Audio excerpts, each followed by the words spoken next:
महाभारत केवल एक धार्मिक ग्रंथ या धर्म और अधर्म का युद्ध ही नहीं था, यह इतिहास की सबसे बड़ी मैनेजमेंट स्ट्रेटजी और बिजनेस केस स्टडी भी थी। आज के दौर में स्टार्टअप की दुनिया और कॉरपोरेट वर्ल्ड कुरुक्षेत्र के युद्ध से कम नहीं है, जहां रोज नई चुनौतियां होती हैं, कंपटीशन होता है और रणनीति बनानी पड़ती है।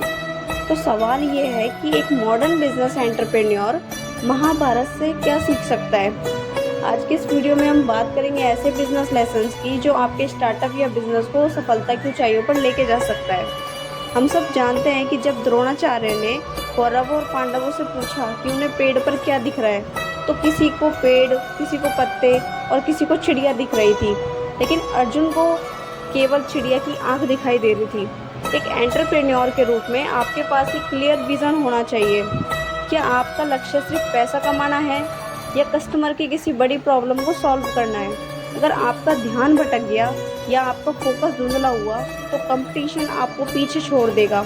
अपने कोर प्रोडक्ट सर्विस पर अर्जुन जैसी नज़र रखें। पांडवों के पास सिर्फ 7 अक्षौहिणी सेना थी, जबकि कौरवों के पास 11 अक्षौहिणी सेना। कौरवों ने कृष्ण की पूरी नारायणी सेना मांगी, जबकि पांडवों ने सिर्फ श्री कृष्ण को चुना, एक रणनीतिकार और मेंटोर गाइडेंस के रूप में। बिजनेस में संसाधनों से ज़्यादा महत्वपूर्ण सही स्ट्रेटेजी और गाइडेंस की होती है। आपके पास कितना भी पैसा क्यों न हो, अगर आपके पास एक सही एडवाइज़र, बोर्ड मेंबर्स और सही मेंटोर नहीं है तो आपके निर्णय भी गलत हो सकते हैं। पांचों पांडवों की खासियत अलग अलग थी। युधिष्ठिर धर्म और धैर्य के प्रतीक थे। भीम के पास अपार शक्ति थी। अर्जुन महान धनुधारी थे। नकुल के पास पशु प्रबंधन और सौंदर्य शास्त्र था और सहदेव भविष्य दृष्टा और नीतिज्ञ थे। उन्होंने अपनी अपनी ताकतों को मिलाकर एक विजयी टीम बनाई। एक अकेला इंसान कभी बड़ा बिजनेस साम्राज्य खड़ा नहीं कर सकता। आपको एक ऐसी टीम बनानी चाहिए जहां सबकी स्ट्रेंथ अलग अलग हो। अगर आप टेक फाउंडर हैं तो आपको मार्केटिंग और सेल्स एक्सपर्ट की ज़रूरत होगी। हमेशा अपने से अलग और बेहतर स्किल्स वाले लोगों को हायर करें। पांडवों को 12 वर्ष का वनवास और 1 वर्ष का अज्ञातवास मिला।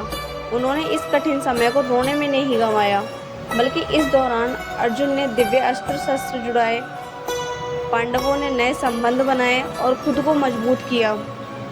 बिजनेस में recession, market changes, competitor Wars आते रहते हैं।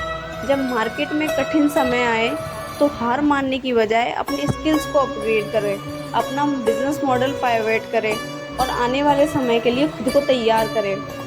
युद्ध शुरू होने से पहले ही पांडवों ने कई राज्यों जैसे पांचाल, मत्स्य और यादवों से मजबूत रिश्ते बना लिए थे। वहीं कौरवों के पास सिर्फ डराकर या मजबूरी में बनाए गए रिश्ते थे। एक बात ध्यान रखिएगा, your network is your net worth. सही समय पर सही पार्टनर्स, इन्वेस्टर और वेंडर्स के साथ कोलैबोरेशन और पार्टनरशिप करना आपके बिजनेस की स्केल होने में सबसे बड़ा फैक्टर साबित होता है। महाभारत हमें सिखाती है कि केवल ताकत या संसाधन ही सफलता नहीं दिलाते, बल्कि सही रणनीति, दूरदृष्टि, योग्य टीम का चयन, नैतिक नेतृत्व, समय पर निर्णय और परिस्थितियों के अनुसार स्वयं को ढालने की क्षमता ही एक स्थायी सफलता का आधार होती है। मिलते हैं नेक्स्ट वीडियो में, तब तक के लिए keep learning and keep growing. Thank you.